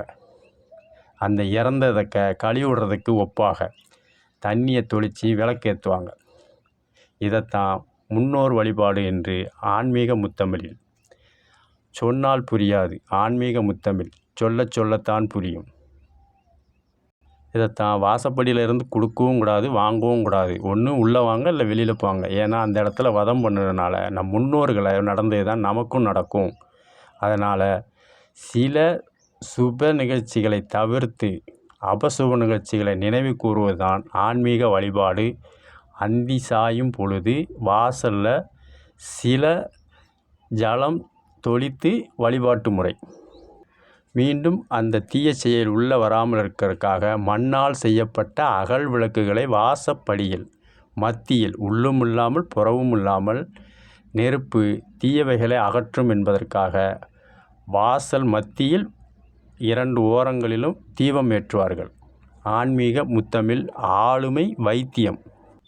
மேலும் மகாபாரத யுத்தத்தில் கண்ணனோட 4 வகைப்படை தான் கௌரவர்களுக்கு வழங்கப்பட்டது. துரியோதனின் வேண்டுகோள் இணங்க. ஆனால் தர்மனின் வேண்டுகோள் இணங்க கண்ணனே தேரோட்டியாக செயல்பட்டு மகாபாரத யுத்த குருசேத்திரத்தை நிறைவு செய்தார். இதனால் கௌரவர்களோடு சேர்ந்த கண்ணனோட படை காலாட்படை, தேர்ப்படை, யானைப்படை, குதிரைப்படை எதிரிட்ட போனாலும் அவர்களும் பல லட்ச உயிர்கள், பல கோடி உயிர்கள் வாழ்வுக்காக சில உயிர்களை கண்ணனுடைய நாட்படைகள் துறந்ததினால அவர்களுக்கு கண்ணனிடம் கேட்டார்கள், தீயோர்களுடன் சேர்ந்து போர் செய்ய சொல்கிறிய கண்ணா, நான் உங்களுக்காக தானே இருக்கோன்னு கேட்க, சில நன்மைகளுக்காக பலரை விட சிலர் உயிர் விடுவது அறநெறி ஆளுமை. அதற்கு உங்களை ஒப்படைக்கிறேன். உங்களுக்கு மரணம் நிகழ்ந்தபோது நேரடியாக என்னை வந்து சேர்வீர்கள். உங்களுக்கு மோட்சம் கிடைக்கும் என்றதுனால தான் மார்கழி மாதம் வளர்பிறையில் வர்றது வைகுண்ட ஏகாதேசி 11வது தினம். இதைத்தான் மார்கழி மாதம் வைகுண்ட ஏகாதேசி மோட்சம் என்று சொல்லப்படுகிறது. காரணம், நம்ம வாழறதுக்காக நம் முன்னோர்கள் மகாபாரதத்தில் 18 நாட்கள் போரிட்டார்கள். அந்த போரில் கண்ணனோட 4 வகை படையும் இருந்ததுனால அவர்களும் இறக்க நேரிட்டது. இதனால் கண்ணபிரானிடம் நேரடியாக மோட்சம் கொடுப்பதனால மார்கழி மாதம் நடந்தவர்களுக்கு வைகுண்ட ஏகாதேசி அன்றைக்கு மோட்சம் கொடுக்கப்பட்டது. ஆகையினால் தான் மாதத்தில் கூட நான் மார்கழி என்று தான் சொன்னார். காரணம், மார்கழியில் தான் சில உயிர்கள் இறந்து பல உயிர்களை காப்பாற்றப்பட்ட நாள். புராணத்தில் இதையே தான் முடியாட்சிலையும் குடியாட்சிலையும். முடியாட்சியில் சேர சோழ பாண்டிய மன்னர்கள் பெயர்களை பாருங்கள். மார்கழி மாதம்தான் பொது சேவைக்காக செய்தவர்கள் இறந்துருப்பாங்க. தியாகிகளும் அதே மாதிரி தான், துறவிகளும் அதே மாதிரி தான். இதே தான் குடியாட்சியில் மார்கழி மாதம்தான் மக்கள் திலகம் ஜெயலலிதா என்ற அம்மா என்ற பெயருடையவர், புரட்சி கலைஞர் என்ற விஜயகாந்த், மேலும் சில முக்கிய பிரமுகர்கள் மார்கழியில் தான் இறந்ததாக பதிவேடு. காரணம், பொது சேவை செய்தவர்களுக்கு மோட்சம் கொடுப்பது இந்த மார்கழி என்ற அடிப்படையில் தான். ஆன்மீக முத்தமிழ் சொன்னால் புரியாது, சொல்லத்தான் புரியும். அதாவது தமிழ் அடிப்படையில் எடுக்க வேணும். ஆங்கில அடிப்படையில் டிசம்பர் மாதம், டிசம்பரில் தான் புரட்சி கலைஞர் விஜயகாந்த், மக்கள் திலகம்லாம் மரணம். இது மோட்சம் என்ற அடிப்படையில் வழங்கப்பட்டது. ஆன்மீக முத்தமிழ் சொன்னால் புரியாது, சொல்லத்தான் புரியும். டிசம்பரும் மார்கழி தமிழ் மாதம், ஆங்கில மாதம் டிசம்பர். இதில் தான் மரணம் என்பது நிகழ்ந்ததை மோட்சமாக கருதப்படுகிறது. புராணத்தில் நடந்தது தான் முடியாட்சியில் நடந்தது தான் குடியாட்சியில். பேர் தான் மாறுபடுதோ ஒழிய நிகழ்வு பூரா ஒன்று தான். மேலும் இயற்தமிழை கடவுளை மற, மனிதனை நினை என்பார்கள். இது வஞ்சக புகழ்ச்சி அணை. தெய்வம் இல்லைங்கிற மாதிரி இருக்கும், ஆனால் தெய்வம் இருக்கிறத தமிழ் மொழி அடிப்படையில் பொருள் இருக்கும். இது பகுத்தறிவு அடிப்படையில் பார்த்தாலும் புலப்படும், ஆன்மீக அடிப்படையில் பார்த்தாலும் புலப்படும், தமிழ் மொழி பற்றுள்ளவர்களுக்கும் புலப்படும். அதாவது கடவுளை மற, இல்லும் ஐயும் சேர்ந்தால் தான் லை. அந்த அடிப்படையில் முதல்ல கடவுளைங்கிறதுல கடவுள்னு வார்த்தையும் இந்த இல்லில் இருந்து ஐயை பிரிக்கணும். அப்போ கடவுள் ஐ, அப்போ கடவுளை அப்படின்னா அடுத்த வரி மரன்னா அறத்துக்கு வரக்கூடியதில்லை. மரங்கிறத தாவரத்துக்கு வரக்கூடியதில்லை. மரம் என்றால் மறை, 4 மறை. இப்போ பார்த்தா கடவுள் ப்ளஸ் ஐ ப்ளஸ் மர. கடவுள் ஐ என்றால் கடவுள் எதில் இருக்கார்? நீர், நிலம், காற்று, மண், ஆகாயம். இந்த 5லும் இருக்கிறனால தான் கடவுள் ஐ என்றால் 5 பஞ்சபூதங்கள். அப்போ பார்த்தா கடவுள் என்ற 5 பஞ்சபூதத்தையும் மர. என்ன மரன்னா வேதங்கள். சதுர்வேதத்தை மறை என்று தான் சொல்வார்கள். இந்த கடவுள் ஐன்னா கடவுள் என்ற பஞ்சபூதத்தை சதுர்வேத அடிப்படையில் நினைக்கணும். இதைத்தான் கடவுளை மர. பஞ்சபூதங்கள் அடிப்படையில் சதுர்வேத அடிப்படையில் எப்படி கும்பிடணும், எந்த மாதம், எந்த நாள், எந்த வாரம், எந்த திதி, எந்த பூஜை, எந்த வழிபாடு, எந்த உணவு, எந்த திட திரவ வாயு தன்மையில் பூஜை, எந்த ஆடை என்ற மறை என்றால் வழிபாட்டுக்குரிய சதுர்வேதம். ரிக், யஜுர், சாம, அதர்ம வேதம். இதைத்தான் கடவுள் ஐ. கடவுள் என்ற ஐ என்றால் 5ன்னா பஞ்சபூதம். இதைத்தான் கடவுளை மரன்னா சதுர்வேதப்படி நினைக்கிறது. அடுத்தது மனிதனை நினை. கடவுளை மரன்னா கடவுளை பஞ்சபூதங்கள் அடிப்படையில் சதுர்வேதம் அடிப்படையில் வழிபடுறது. அவர் தான் நம்ம முன்னோடிகள், மூதாதையர்கள், தாத்தா பாட்டி, அப்பா அம்மா. அவர்களுக்கு பின்னால் தான் நம்ம. அதனால் கடவுளை மர. பஞ்சபூதங்கள் அடிப்படையில் சதுர்வேத அடிப்படையில் கடவுள் ஐ. ஐ என்றால் 5 என்றால் பஞ்சபூதங்கள், நீர், நிலம், காற்று, ஆகாயம். கடவுளை பஞ்சபூதங்களை தான் கடவுளாக வணங்குறது மறை அடிப்படையில். அடுத்தது மனிதனை நினை. மனிதன் ப்ளஸ் ஆ. இன்னும் ஆவும் சேர்த்தா தான் நான் வரும். அப்போ மனித நினை அப்படின்னா நின்று ப்ளஸ் ஐ, இதை சேர்த்தா தான் நினைன்னு வரும். இந்த அடிப்படையில் மனிதன் ப்ளஸ் ஆ ப்ளஸ் நின் ப்ளஸ் ஐ. இப்போ சேர்த்து பாசிச்சா மனிதன் ஆ நின் ப்ளஸ் ஐ. மனிதனை நினை. மனிதன் என்பது ஆ என்ற அடிப்படையில் அறுசுவையை குறிக்கும். அது ஆணாக இருந்தாலும் சரி, பெண்ணாக இருந்தாலும் சரி. இன்னும் ஆவலும் சேர்ந்த மனிதன் என்கிறத ஆவை பிரித்தா அறுசுவை. இந்த அறுசுவை மூலமாக தான் பிண்டத்துக்கு உள்ள உயிர் சத்துக்கள் கிடைக்கிறது. அந்த அறுசுவை நிலம் சார்ந்த உப்பு, உவர்ப்பு எலும்புக்கும் பல்லுக்கும் தேவைப்படுது. நீர் சார்ந்த இனிப்பு தசை வளர்கிறதுக்கு தேவைப்படுது. நெருப்பு சார்ந்த காரம் உமிழ்நீர் சுரக்க தேவைப்படுது. விண் சார்ந்த கசப்புத்தன்மை நரம்பு மண்டலத்துக்கு தேவைப்படுது. நீர் சார்ந்த துவப்புத்தன்மை உதிரம் உலவுறதுக்கு தேவைப்படுது. காற்று சார்ந்த புளிப்புத்தன்மை, இது ராகு என்ற வெப்பக்காற்று, கேது என்ற குளிர்காற்று. இதயத்துக்கு வெப்பக்காற்று, நுரையீரலுக்கு குளிர்ந்த காற்று. இந்த அடிப்படையில் தான் நிலஞ்சார்ந்த உப்பு எலும்புக்கு, நீர் சார்ந்த இனிப்பு தசைக்கு, நெருப்பு சார்ந்த காரம் உமிழ்நீருக்கு, விண் சார்ந்த கசப்பு நரம்பு மண்டலத்துக்கு, நீரில் உள்ள துவப்பு தன்மை உதிரம் என்ற குருதிக்கு, காற்று என்ற புளிப்பு, வெப்பக்காற்று, குளிர்காற்று, இதயம், நுரையீரல்.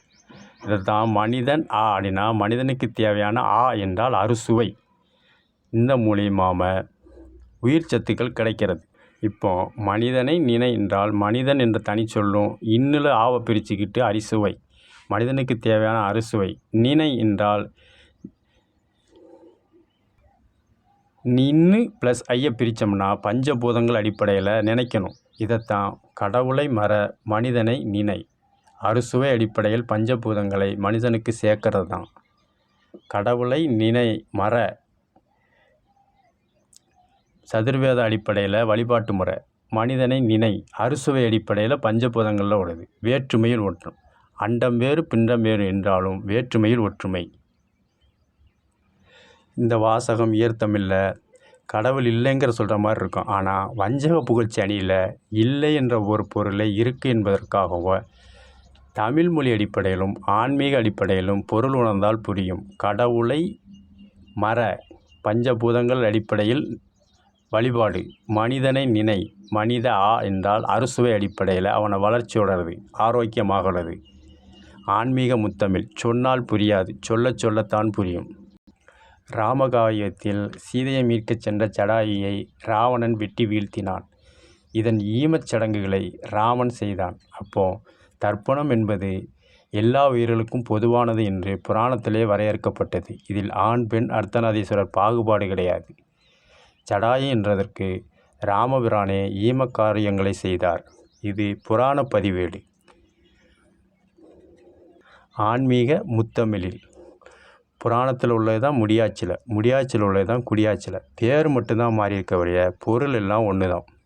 புராணத்தில் ராவணன் இலங்கைக்கு சீதையை கொண்டு போகும்போது கடல் வழியாக தான் போகணும் என்ற அடிப்படையில் ராமபிரான் கடலரசனிடம், நான் விஷ்ணு பகவான் அவதாரம் ராமன் வந்திருக்கேன், எனக்கு வழிவிடுன்னு சொல்ல, உடனே அவர் எதுவும் பேசாமல் இருக்கும்போது ராமபாணத்தை எடுத்து விட போகிறார். அப்போ கடலரசர் ராமபிரான் முன்னால் தோன்றி, நீங்கள் விஷ்ணு பகவான் இருந்தாலும் ராம அவதாரம், ராவணனை அழிக்க மனித தன்மை கொண்டவனால தான் அழிக்கணும், கடவுளால் அழிவு கிடையாது என்ற வரம் பெற்றிருக்கார். இப்போ நீங்கள் விஷ்ணு பகவானை அவதாரமாக நீங்கள் கடலில் சென்றால் அவனுக்கு உயிர் போகாது. காரணம், அவன் மானிடனால் உயிர் போகணும் என்ற வரத்தை வாங்கியிருக்காரு. இப்போ ராமன் என்ற மானிடனாக தான் நீங்கள் உள்ளீங்க.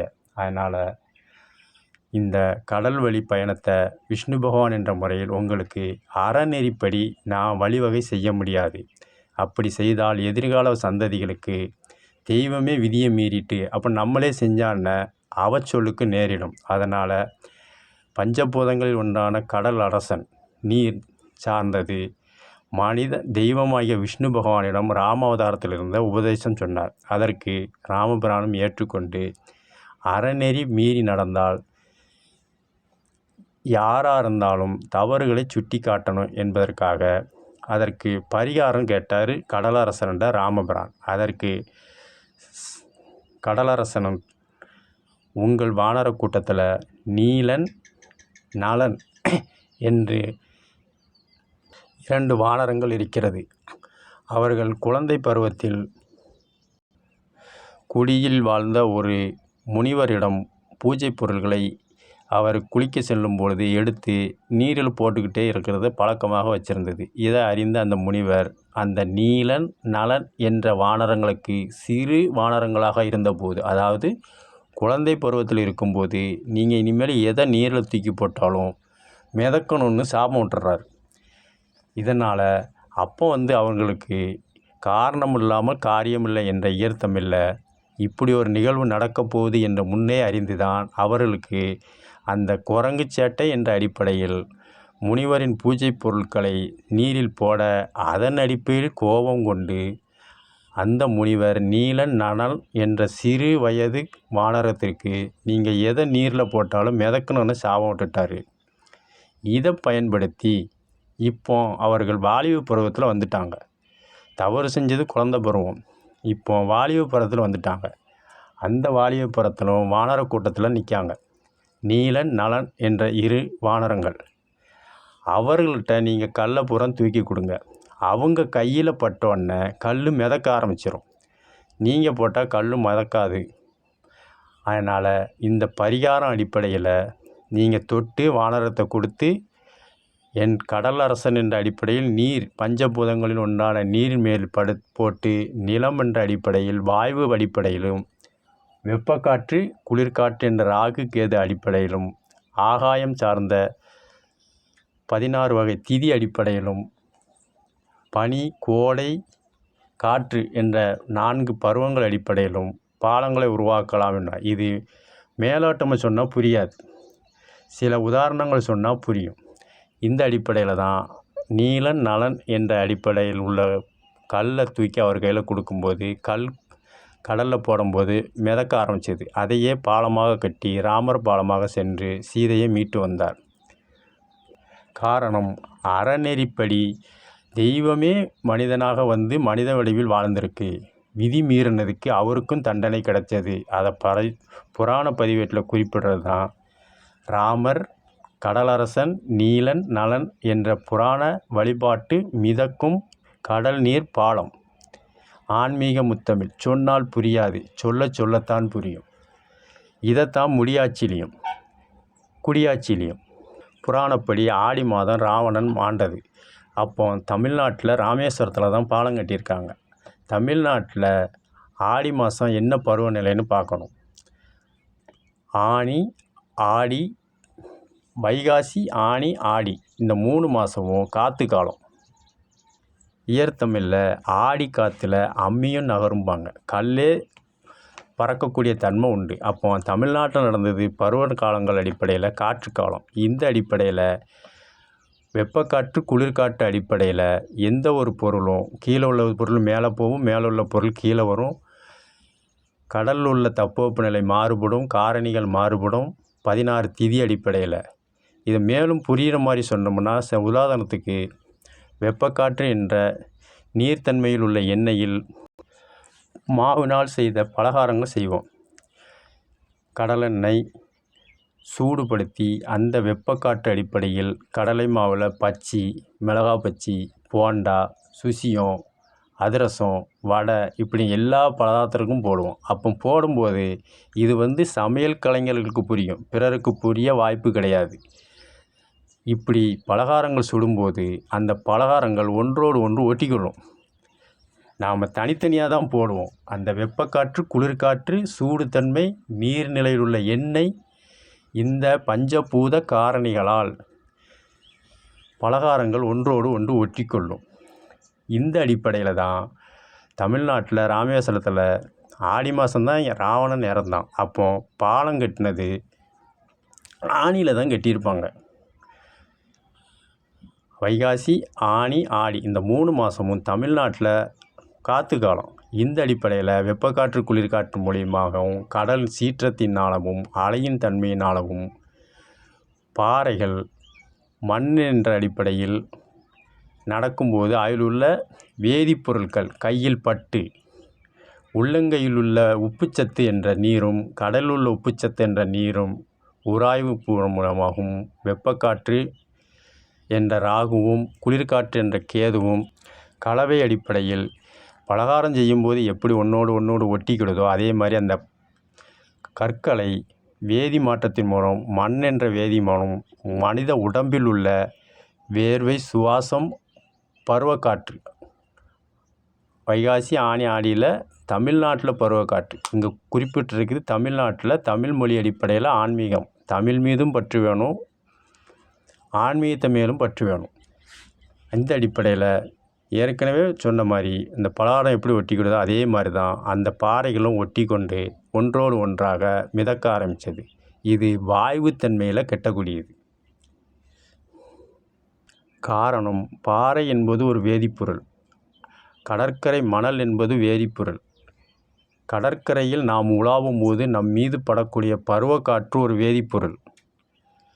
அந்த வேதிப்பொருள் அடிப்படையில் நம் உள்ளங்கையில் உள்ள உராய்வு, தேய்வு, உப்புத்தன்மை அது ஒரு வேதிப்பொருள். வானரங்களில் உள்ள ரோமங்கள், தடிமனான திடப்பொருள், திரவப்பொருள், வாயுத்தன்மையில் உள்ள வேதிப்பொருட்கள் வேறு. இந்த 5ம் கலவை முறையில் சேரும் பொழுது பசை என்ற தன்மை உருவாகிறது. இந்த அடிப்படையில் நீலன் நலன் என்ற கையில் கொடுக்கும்போது அது பதப்படுத்தப்பட்டு பதனிக்கப்பட்டப்பட்டு அது ஒரு வேதிப்பொருள். வாயுத்தன்மையில் இது பூரா நிகழும். இது நேரடியாக பார்க்க வாய்ப்புகள் புலப்படாது. அதனால தான் அந்த பலகாரம் என்ற வேதிப்பொருள் மாற்றத்தில் உள்ள சமையல் கலைஞர்களுக்கு தெரியும், பிற தொழில் தெரிந்தவர்களுக்கு தெரிய வாய்ப்பு கிடையாது. ஒன்றோடு ஒன்று பலகாரங்கள் ஒட்டிக்கொள்ளும். அப்போ அது ஒரு எடுத்தோம்னா 10 எண்ணம் போட்டோம்னா 10 ஒன்று போல தான் வரும். அதை உடச்சி விட்டு தான் தனித்தனியாக எடுப்பாங்க. இந்த அடிப்படையில் தான் தமிழ்நாட்டில் உள்ள காற்று காலத்தில் தான் ராமர் பாலம் கட்டும்போது வாயுத்தன்மையில் பாலம் கட்டுறதுக்கு வாய்ப்புகள் உண்டு. இது வேதியியல் அடிப்படையிலும் சமையல் கலைஞர் அடிப்படையிலும் கடல் சார்ந்த தொழில் செய்தவர்கள் கூட்டு முயற்சியில் நடந்தது. தனித்தனியாக பார்த்தா பொருள் வழங்காது. வானரம், கடல் சார்ந்த மண், மனிதனான ராமபிரானின் வேர்வை, சுவாச காற்று, பாறையில் உள்ள வேதித்தன்மை, கடலில் நீரில் உள்ள வேதித்தன்மை, தமிழ்நாட்டில் பருவ காரணமான காற்று, இந்த வாயுத்தன்மையில் உருவாக்கப்பட்டது தான் ராமர் பாலம். அதே அடிப்படையில் முடியாட்சியில் திரவத்தன்மையில் பாலம் உருவாக்குதல். கரிகால சோழன் குடகுமலையிலிருந்து உற்பத்தியாகும் காவிரி நீரை விவசாயத்திற்கு பயன்படுத்துவதற்காக அணையை கட்டினான். அப்போது தண்ணி இல்லாத நேரம் பாலம் கட்டலை, அணை கட்டலை. தண்ணி பெருக்கெடுத்து ஓடி வரும் நேரம்தான் அந்த கல்லணையை கட்டினதாக புராண பதிவேடு. காரணம், அவர் சேர்மானம் வேதிப்பொருள் திரவத்தன்மையில் இருந்தது. ராமர் பாலம் வாயுத்தன்மையில், கரிகாலன் கட்டிய கல்லணை திரவத்தன்மையில். இது ஆண் பெண் அர்த்தநாதீஸ்வரர் யாருனாலும் வாயுத்தன்மையிலையும் பிடிபடும், திரவத்தன்மையிலையும் பிடிபடும்.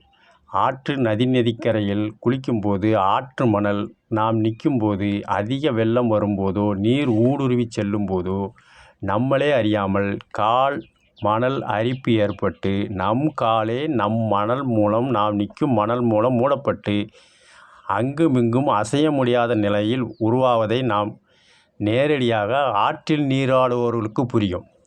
வீட்டில் குளிப்பவங்களுக்கு இது தெரியாது, ஷவரில் குளிக்கிறவங்களுக்கு தெரியாது. ஆங்கிலத்தில் ஷவரில் குளிக்கிறவங்க, பாத்ரூமில் குளிக்கிறவங்களுக்கு தெரியாது. மணல் அதிகம் உள்ள நதிக்கரையில் குளிப்போர்கள் அந்த மணலில் நின்று குளிக்கும்போது காலில் பட்டு மண் நீர்த்தன்மையில் வாயுத்தன்மையில் அரிப்பு ஏற்பட்டு சிறிது சிறிதாக நம் கால் உள்ளேயே சென்று கால் பதிஞ்சி கட்டமைப்பு போல், பொறியாளர் அமைப்பு போல் ஏற்படும். இது நீர்த்தன்மையில் வேகத்தின் அடிப்படை. வேகம் என்றால் வெப்பக்காற்று என்ற ராகுவும், கேது என்ற குளிர்காற்று அடிப்படையிலும் உருவாகுது. இந்த அடிப்படையில் தான் கரிகாலன் கல்லணை கட்டும்போது அதிக வெள்ளப்பெருக்கில் வண்டல் மண், செம்மண், களிமண், சுண்ணாம்பு, கடுக்காய், பதனிப்பாகு இதையெல்லாம் ஒரு கலவையாக போட்டு அதை புளிக்க வச்சு ஊற வச்சு அந்த பருவகாலம் வரும் பொழுது அதை பக்குவப்படுத்தி அதில் சிறிய சிறிய மனிதர்களால் இயன்ற அளவு தூக்கி செல்லக்கூடிய அளவு உள்ள கற்களை வண்டல் மண், களிமண், செம்மண், பதனி, கடுக்காய், கருப்பட்டி இந்த அடிப்படையில் கலவை செய்தவர்கள் முக்கி ஒவ்வொரு கற்களாக காவிரி நதி நீரின் அடர்த்தியான வேகத்தின் தன்மையில், ராகு என்ற வெப்பக்காற்று, கேது என்ற குளிர்காற்று தன்மையில் வீரியம் கூடிய நேரத்தில் ஒவ்வொன்றாக தொடர்ச்சியாக விடுபடாமல் ஒவ்வொருவராக தொடர்ச்சியாக ஒரு சம அளவு, சம நீளம், சம அகலம், சம உயர்வு அடிப்படையில் அமைக்கப்பட்டது தான் கரிகாலன் கட்டிய கல்லணை. இப்படி தொடர்ச்சியாக கல்லை வீசும்போது அந்த வேகத்தில் ஆற்று மண்ணில் அடித்து வரும்போதும் ஏற்கனவே சொன்ன அந்த கரிசல் மண், களிமண், வண்டல் மண், செம்மண், பதனி, சுண்ணாம்பு புளிச்சி ராகு கேது என்ற வெப்பக்காற்று குளிர்காற்று மூலியமாக பசத்தன்மை ஏற்பட்டு வேதி மாற்றம் ஏற்பட்டு மண்ணோட மண்ணாக ஒட்டும்போது தொடர்ச்சியாக கல்லை எடுத்து தண்ணியில் போடும்போது ஒட்டிக்கிடும். அப்போ அரிப்போ கல் இடம் பெயர்தோ நகராது. காரணம், வேகம் இருக்கும்போது மண் வேகமாக வந்துக்கிட்டே இருக்கும். இவங்க தொடர்ச்சியாக போடும்போது சிரமமின்றியும் சமச்சீர் அடிப்படையிலும் நீரின் தன்மை அடிப்படையில், ராமர் பாலம் வாயு தன்மை அடிப்படையில், கரிகாலன் கட்டிய கல்லணை திரவத்தன்மையில் கட்டப்பட்டது. அதனால தான் இயற்கையோடு ஒன்றி இயற்கையோடு கட்டப்பட்டு அனைவருக்கும் பொது சேவை என்ற அடிப்படையை செய்யும்போது அண்டம் சார்ந்த பிண்டத்திற்கு உறுதுணையாக தெய்வமே வழிவிடும் என்பதைத்தான் ஆன்மீக முத்தமிழில் வாயுத்தன்மையில் கட்டினது ராமர் பாலம், திரவத்தன்மையில் கட்டினது கல்லணை. இது அந்தந்த தொழில் சார்ந்தவருக்கும் அந்தந்த தமிழ் மொழி மீது பற்றுள்ளவருக்கும் ஆன்மீக மொழி மீது பற்றுள்ளவருக்கும் மட்டும் புரியும். பிறருக்கு புரியாது, புலப்படாது. இதே இது குடியாட்சியில் காமராஜர் அவர்கள் ஆட்சி காலத்தில் பொறியாளர் வல்லுநராக இருந்த அப்துல் கலாம் ஐயா அவர்கள் குடிநீர் தட்டுப்பாடின் போது காமராஜர் பொறியியல் ஐயா பொருள் கட்டமைப்பு வல்லுநரான அப்துல் கலாம் அவர்களிடம் காமராஜர்கள் குடிநீர் தட்டுப்பாட்டை சமாளிக்க வேலூர் குடிநீர் திட்டத்தை கொண்டு வந்தார். அப்போ பொறியாளர் அப்துல் கலாம் மேடான பகுதிக்கு பள்ளத்திலிருந்து தண்ணியை கொண்டு போக முடியாது, மேடான இடத்துலேருந்து பள்ளத்துக்கு தண்ணியை கொண்டு வர வாய்ப்பு இருக்குது, பள்ளத்திலேருந்து மேட்டுக்கு தண்ணி கொண்டு போக வாய்ப்பு இல்லை அப்படின்னு காமராஜர் ஐயாட்ட அப்துல் கலாம் அவர்கள் சொல்கிறாங்க. அதற்கு நீ படித்ததே கட்டமைப்பு தொழில் தானே, மேடு பள்ளம் எப்படி மூலக்கூறு அடிப்படையில் சமன் செய்யப்படுறதுன்னு படிக்கிறதுக்கு தானே பொது வாழ்வுக்கு செயல்படணும். அதனால் இந்த கூட்டு குடிநீர் திட்டத்தை நீ தான் செயல்படுத்தணும் என்று அவரிடம் ஒப்படைச்சிட்டு அப்துல் கலாம்கிட்ட பொறியாளர் என்ற முறையில், அன்றைய கால பொறியாளர் அப்துல் கலாம், காமராஜர் காலத்தில், பிற்காலத்தில் தான் அணுமேதை அப்துல் கலாமாக மாறினார். இது பதிவேடு. இந்த அடிப்படையில் பொறியாளர் என்ற அடிப்படையில் அப்துல் கலாம்கிட்ட குடிநீர் தட்டுப்பாடை நிவர்த்தி செய்ய காமராஜர் அவர்கள் ஒப்புகை வழங்கிவிட்டு சென்று விட்டார். சில நாட்கள் கழிந்து அதற்குரிய ஆய்வகத்தை காமராஜரிடம் அப்துல் கலாம் ஐயா கொடுத்துருக்காரு. அப்போ காமராஜர் ஐயாவை பார்க்க வரும்போது துயில் கொண்டிருந்திருக்கார். அப்போ அவர் எழுப்பக்கூடாதுன்ட்டு இந்த ஆவணங்களை ஐயாட்ட ஒப்படைச்சிருங்க, கூட்டு குடிநீருக்கு உரிய மூலக்கூறு அடிப்படையில் பள்ளத்தில் இருந்து எப்படி மேட்டுக்கு போகணும் என்ற பொறியாளர் படிப்பு அடிப்படையில் வரையறுக்கப்பட்டு கணிக்கப்பட்டுள்ளது, இந்த வரைபடத்தை கொடுத்துருங்கன்னு சொல்லிவிட்டு அப்துல் கலாம் ஐயா அவர்கள் போயிட்டாங்க. சில நேரம் கழித்து காமராஜர் எழுந்தபோது காமராஜருடைய துணை ஆலோசகர் அப்துல் கலாம் ஐயா பொறியாளர் வந்து கூட்டு குடிநீருக்கு பள்ளத்திலிருந்து மேட்டுக்கு கொண்டு போகக்கூடிய பொறியாளர் அடிப்படையில் மூலக்கூறு அடிப்படையில் வரைபடத்தை கொடுத்துட்டு போயிருக்காங்க அப்படின்னு கொடுத்துருக்காங்க. இதை பார்த்துட்டு அந்த வரைபடத்தை எடுத்துகிட்டு காமராஜர் அவர்கள் அப்துல் கலாம் ஐயாவை பார்க்க போயிருக்காங்க. அப்போ அப்துல் கலாம் ஐயா தூங்கிட்டு இருந்திருக்கார். அப்போ காமராஜர் அவர் எந்திக்கிற வரைக்கும் கொஞ்சம் நேரம் உட்காந்துருக்கார். அவர் எந்திரிச்சு வந்ததுக்கப்புறம் என்ன ஏதுன்னு கேட்கும்போது, முடியாதுன்னு சொன்னதே ஒன்னாலே முடிஞ்சிட்டுனே, அதனால தான் படிப்புங்கிறது, எந்த மூலக்கூறு அடிப்படையில் எதை செய்யணுங்கிறதுக்காக தான் படிப்பு. அந்த மூலக்கூறு அடிப்படையை உன்கிட்ட உள்ள திறமையை வெளிக்கொண்டு வர்றதுக்கு அச்சம், பயம்,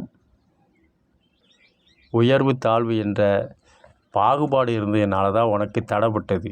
அதை தகர்த்த தான் உன்னிட்ட முழுமையாக உன்னை நம்பி ஒப்படைச்சேன் அப்படின்னா. இந்த அடிப்படையில் ராமர் பாலம் வாயுத்தன்மையில் கட்டப்பட்டது, கல்லணை திரவத்தன்மையில் கட்டப்பட்டது. கூட்டு குடிநீர் திட்டம் அப்துல் கலாம் காமராஜர் காலத்தில் திடப்பொருளில் கட்டப்பட்டது. திட திரவ வாயுத்தன்மையிலையும் நீர்நிலையில் சமப்படுத்தலாம் என்பதைத்தான், பஞ்சபூதங்கள் காரணிகள் ஒத்துழைக்கும் என்பதைத்தான் ஆன்மீகத்தில் சொன்னது தான் முடியாட்சியில் சொன்னது தான் குடியாட்சியில். இது வரலாற்று பதிவேடு. அதன் பின்னு தான் திடத்தன்மையில் பள்ளத்தில் இருந்து மேட்டுக்கும், மேட்டில் இருந்து பள்ளத்துக்கும் வளைவு, நெளிவு, சுழிவு, உயர்வு, தாழ்வு, ஏற்ற இறக்கம், அடர்த்தி, மிகுதி, குறைவு என்ற எல்லா இடத்துக்கும் அன்றைய வரையறுக்கப்பட்ட பொறியாளர் அப்துல் கலாம் அடிப்படையில் தான் பிரதிபலிப்பு தான் நீர்நிலையை ஓரிடத்தில் இருந்து மற்றொரு இடத்திற்கு இடம்பெயரச் செய்தது.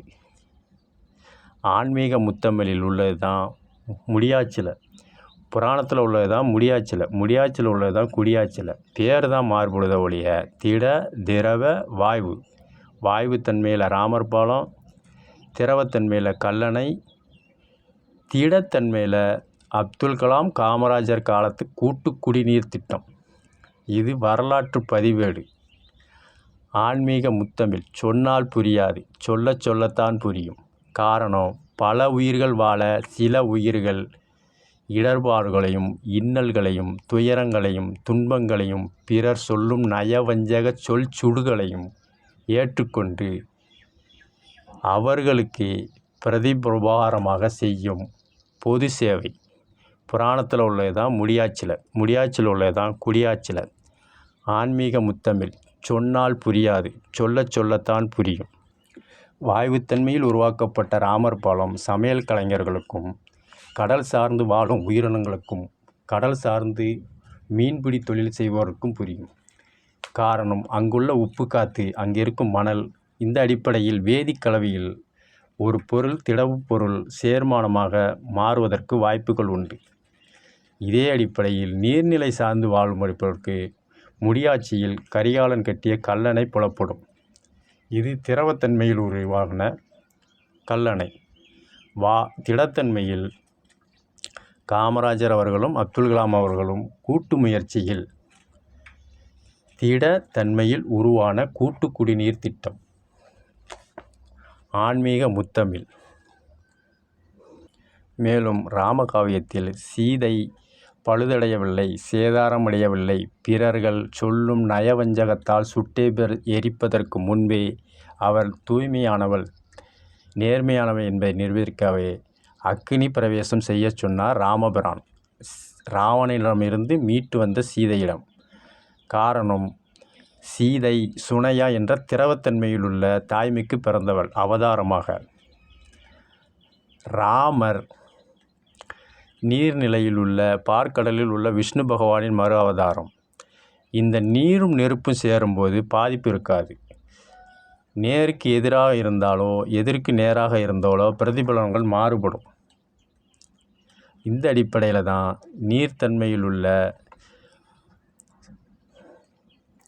விஷ்ணு பகவானும் நிலத்தன்மையில் உள்ள சுனையா என்ற காட்டுத்தன்மையில் அக்னி பகவான் பிரவேசம் செய்யும் பொழுது எந்தவித தீங்கும் ஏற்படாமல் தூய்மையானவள் என்பதை நிரூபித்தது. இதுவும் திட திரவ வாயுத்தன்மையில் உள்ள ஆன்மீக வைத்தியம். சில காலங்களுக்கு முன்னால் தீப்புண்ணு பட்டா போர்வையை வச்சு தான் மூடணும், தண்ணியில் போடக்கூடாதுன்னு சொன்னாங்க. சில காலத்துக்கு முன்னால் அதே மாறுபாட்டுள்ளவர்கள் தண்ணியில் போட்டால் கொப்பளம் வந்துடும், அதனால் தண்ணியில் தீக்காயத்துக்கு போடக்கூடாதுனாங்க. ஆனால் கால மாறுபாட்டால் ஏற்கனவே புராணத்தில் சொன்னதை அக்னி பிரவேசம் என்பது சுனையா என்பதும் விஷ்ணு பகவான் நீர் சார்ந்த என்படி அவதாரம் என்ற அடிப்படையிலும் அக்னியில் போடும்போது தன்மை சமமாக சமச்சீர் செய்யப்படுகிறது. புனிதமானவர், அறநெறியில் வாழ்ந்தவர் என்பதை நிலைநிறுத்துகிறது. இந்த அடிப்படையில்தான் பிற்காலத்தில் நீரில் போடக்கூடாது நெருப்பு பட்டவர்களை சொன்னவர்களே நீரில் போடலாம் என்று ஆமோதித்தனர். காரணம், ராகு என்ற வெப்பக்காற்று கேது என்ற குளிர்காற்று அடிப்படையில் சமச்சீர் செய்யப்படுகிறது. ஆன்மீக முத்தமிழ். சொன்னால் புரியாது, சொல்லச் சொல்லத்தான் புரியும். எந்த வைத்திய முறை சில ஆண்டுகளுக்கு முன் நெருப்பு காயங்களுக்கு நீர் விடக்கூடாதுன்னு சொன்னாங்களோ, பிற்காலத்தில் நெருப்பு பட்டவர்களை நீரில் போடலாம் என்று மேற்கோள் காட்டினது ஆன்மீக முத்தமிழ் உள்ளது தான். காரணம், ஆன்மீக முன்னோர்கள் என்பது நம் முன்னோர்கள். அவர்கள் வழிபாடு வந்தது தான் நம் தாத்தா பாட்டி. அவர்கள் வழியில் வந்தது தான் நம்ம அப்பா அம்மா. அவர்கள் இந்த உதிரம் கருமுட்டை என்ற அடிப்படையில் வந்தவர்கள் தான் நாம். நம்ம அடிப்படையில் வந்தவர்கள் தான் பிள்ளைகள். ஆக புராணத்தில் நடந்தது தான் முடியாட்சியில் நடந்தது தான் குடியாட்சியில். ஆன்மீக முத்தமிழ். சொன்னால் புரியாது, சொல்லச் சொல்லத்தான் புரியும். ராமர் பாலம் கட்டும்போது ஏற்கனவே கூறியபடி மண், கல், மனித உடம்பில் உள்ள வேர்வை, கடல் நீரில் உள்ள உப்புத்தன்மை, மனித உடம்பில் உள்ள உப்புத்தன்மை அடிப்படையில் ராமபிரானுக்கு அணில் இளநி கொடுக்கும்போது ராமபிரான் முதுக தடைவிடும்போது இந்த வேதியியல் கலவை அடிப்படையில் 3 கோடுகள் உருவானது. இந்த 3 கோடுகள் உருவான அணில்களை தென் மாவட்டங்களில் தான் அதிகமாக பார்க்கலாம். காரணம், அதன் மூலம் இனவிருத்தி செய்தவர்கள் அதே கருமுட்டை பிற அணில் உயிரினங்களுக்கும் ஆண் பெண் என்ற அடிப்படையில் கலவி தென் மாவட்டங்கள் தான் அந்த 3 கோடுகள் உள்ள அணில்கள் அதிகமாக இருக்கும். பிற மாவட்ட மாநிலங்களில் இருக்க குறைவு. காரணம், இங்குள்ள தட்பவெப்பநிலை, அதற்கேற்றபாடு ரோமங்களும் மாறும் என்பது ஆன்மீக வைத்தியம். அணில் கொடுத்தது ராமபிரானுக்கு இளநி. அப்போது அவர் பாறையில் உட்காந்துருக்கும்போது பாறையில் உள்ள வேதித்தன்மை வேறு. வைகாசி, ஆனி, ஆடி மாதம் காற்று காலம் தமிழ்நாட்டில் அவர் பாலம் கட்டினது தென் மாவட்டத்தில் தான். இந்த அடிப்படையில் பருவங்கள் மாறும்போது வேதிப்பொருட்கள் மாறும். உப்பு காற்று, உடம்பில் உள்ள காற்று, வானரங்களுக்குள்ள உஷ்ணம், ராகு கேது என்ற அடிப்படையில் ரோமம் என்ற அடிப்படையிலும் வேதிப்பொருளில் கையில் ஊடுருவும் பொழுது ரோமத்தில் போடும் பொழுது நிறங்கள் நிரம்பி மாறும் வாய்ப்புகள் உண்டு. இதைத்தான் ஆன்மீக வைத்தியம். அன்று ஏற்காதவர்கள் அதே ரோமத்தில் இப்போ 7 வண்ணம் அடிப்படையில் நிறப்பிரிகையை சிகை அலங்காரம் என்று செய்கிறார்கள். ராமபிரான் செய்தது மூட நம்பிக்கைன்னு சொல்லிக்கிட்டு அதையே இப்போ பொருள் ஈட்டி வருகிறார்கள். சிகையில் நீலக்கலர், பச்சை கலர், மஞ்சள் கலர், சிவப்பு கலர், ஊதா கலர் என்று ஆங்கிலத்தில் கூட தான் பேர் வச்சுருக்காங்களே ஒழிய தமிழில் பேர் வைக்கலை. சிகை நிறமி மாற்றம் என்பது அணிலுக்கு ஏற்பட்ட தமிழ் மொழி சொல். ஆனால் அதை கூட தமிழில் சொல்லாமல் மூடநம்பிக்கைன்னு சொல்லி அதே மூடநம்பிக்கை அவங்க செய்யும்போது வளர்ச்சி, மேன்மை, யுக்தி, நாங்கள் தான் பெருசு, நாங்கள் தான் இது பண்ணோம் அப்படின்னு புராணத்தை உள்ளதை பேரை தான் மாற்றிருக்காங்க. இதைத்தான் சிகையில் பல வண்ண நிறங்களை கூட நிறம்னு சொல்லாமல் நிறமிகள்னு சொல்லாமல் கலர் பூசுறது, சாயம் பூசுறது, டை அடிக்கிறது, இதைத்தான் சொன்னாங்க. ஆனால் ஆன்மீகத்தில் நடந்தது தான் முடியாட்சியில் நடந்தது தான் குடியாட்சியில். மகாபாரதத்தில் சொன்ன மாதிரி உங்களால் பேரை மட்டும்தான் மாற்ற முடியும். மாற்றம் ஒன்றே நிரந்தரம். செயல்பாடு எல்லாம் நாங்கள் செஞ்சேதான். அதற்காக தெய்வங்கள் வருத்தப்படுவதோ, தலை குனிவதோ, ஏளனம் செய்வதோ, பிரதிபகாரம் பாராமல் நன்மை தான் செய்துக்கிட்டு இருக்கிற வழிய ஆன்மீகத்தில் நடந்தது தான் நீங்கள் செய்கிறேன்னு எதிர்வாதம் விடலை. காரணம், பல உயிர்களுக்காக சிலர் உயிர்கள் தவறுகள் செய்வதை சகிப்புத்தன்மையில் ஏற்றுக்கொள்வது ஆன்மீகம். அதாவது தவறுகளை திருத்திக் கொள்வது அனுபவம் என்ற ஆன்மீகம். தவறுகளை நியாயப்படுத்தி பிறர் மீது கட்டாயமாக உட்புகுத்துவது, நாங்கள் தான் கண்டுபிடிச்சோம், நாங்கள் தான் செஞ்சோம், நாங்கள் தான் டை அடித்தோம், நாங்கள் தான் கலரை மாற்றினோன்னு, அதுவும் கூட தமிழ் பேரில் கிடையாது, எல்லாம் கிழக்கிந்திய கம்பெனி என்ற ஆங்கில மோகம் அடிப்படையில். பேச்சு சுதந்திரம் தான் இன்னும் கொடுத்துருக்காங்களே ஒழிய எழுத்து சுதந்திரத்தில் இன்னும் பொருளீட்டிட்டு தான் இருக்காங்க. ஆன்மீக முத்தமிழ் சொன்னால் புரியாது, சொல்லத்தான் புரியும். காரணம், தமிழ் மொழி மீதும் பற்று வேணும், ஆன்மீகம் மீதும் பற்று வேணும். இரண்டிலும் பற்றில்லாதவர்கள் சொல்லதை பெரிதாக எடுத்துக்கொள்ளக்கூடாது என்பதற்காகத்தான் ஆன்மீக வழிபாடு, புராண கலாச்சாரங்கள். காரணம், நாம் சூரியன், சந்திரன், செவ்வாய், வியாழன், வெள்ளி, சனி என்ற கிரகத்தில் வாழல, ஆனால் பூமியில் வாழ்கிறோம். பூமியில் வாழும்போது சூரியன், சந்திரன், செவ்வாய், வியாழன், வெள்ளி, சனி என்ற கிரகங்கள் 60 பாகை, 60 நாளிகை, 60 நிமிடம், 60 வருடம் என்ற அடிப்படையில் சில துளிகள் அடிப்படையில் பூமியில் படும்.